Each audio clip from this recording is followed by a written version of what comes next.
Hey guys, Rami here with your second stimulus check update and second stimulus package update for Sunday, October 18th. I hope you're having a wonderful day. We have new positive updates from Nancy Pelosi and Steve Mnuchin phone call yesterday, and we have more news from Mitch Mcconnell plan on voting on two bills this coming week, one on Tuesday and one on Wednesday. So let's get quickly to the details. Right after you please hit the like button on the video, subscribe to the channel if you haven't already so I can keep you up to date on everything regarding the second stimulus check and stimulus package, plus more money and finance news. So let's start with the news that came out from Nancy Pelosi's Deputy Chief of Staff, Drew Hamill. He tweeted saying this: "While there was some encouraging news on testing, there remains work to do to ensure there is a comprehensive testing plan that includes contact tracing and additional measures to address the virus's disproportionate impact on communities of color." He then added that there are also still an array of additional differences as we go provision by provision that must be addressed in a comprehensive manner in the next 48 hours. Decisions must be made by the White House in order to demonstrate that the administration is serious about reaching a bipartisan agreement that provides for Americans with the greatest needs during the pandemic. So the 48-hour deadline here, I believe, is just to respond to that provision of the testing plan. And in an interview, Nancy Pelosi keeps talking about the difference in language of using a word like shall versus may. She says if the language says may, then it's a slush fund for the president where he may or may not do certain things. But if it says shall, then he shall do certain things based on the science and the data. That's talking about the $75 billion for testing, tracing, and vaccines.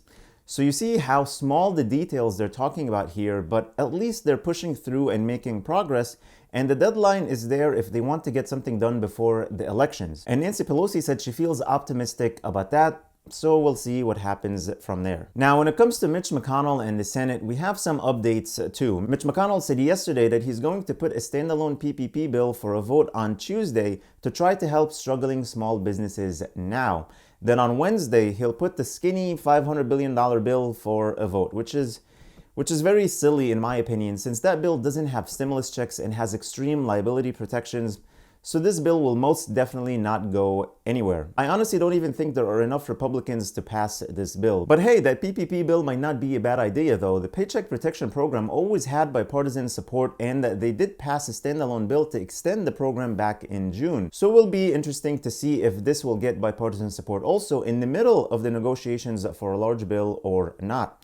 And when Mitch McConnell was talking yesterday about the large stimulus package, he said, "I don't think that's where the administration is willing to go. My members think $500 billion, highly targeted, is the best way to go." But then he said this, he said, "If Speaker Pelosi ever lets the House reach a bipartisan agreement with the administration, the Senate would of course consider it, but Americans need help now." So again, I keep saying this over and over and over in many videos. If the House and the White House reach a deal, I really think Steve Mnuchin and President Trump can get the 13 Republican Senate votes that we would need to pass this in the Senate. So I wouldn't worry too much about what the Senate thinks right now. And we already have a Republican Senator, Lindsey Graham, saying Congress should go big and smart on the next relief package. He also said that the $2.2 trillion coming out of the House has a mandate for ballot harvesting. What's that got to do with the virus? And the $1,200 payment, which I support, doesn't require a social security number to get it. So a lot of the money would go to illegal immigrants. We know this is something that Republicans are definitely against, but we didn't hear yet what Steve Mnuchin said about this, and I don't know if he and Nancy Pelosi talked about this provision or not yet. Lindsey Graham also said there are some Republicans who don't want to spend any more. "I think we need more money, but we don't need policy provisions like the House has." So he's also worried about the language in the bill, not necessarily the money or the numbers. So I think this coming week will be full of news and updates for the stimulus negotiations. I'll make sure to stay on top of it for you. We're just over 2 weeks now away from the elections, and things are only going to get more and more intense. So stay tuned. Thank you so much for watching. I really appreciate you all. Please hit the like button on the video, share this video with your friends and family, subscribe if you haven't already, and click that notifications bell to be notified that whenever I publish new videos and new content for you.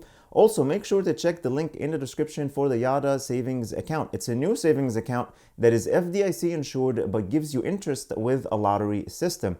If you use the link below, you'll get 100 tickets when you deposit as little as $25 for a chance to win up to $10 million. Then you'll get a weekly ticket for every $25 that you deposit. I really think this is the future of banking, as it encourages savings to earn more chances at winning a very large prize. Also, don't forget to get your 2 free stocks from Webull, potentially worth up to $1,600 when you deposit only $100, which is just like cash. You can take it out anytime you feel like it. All the links are in the description below. Please stay safe, stay healthy, and I'll see you in the next video.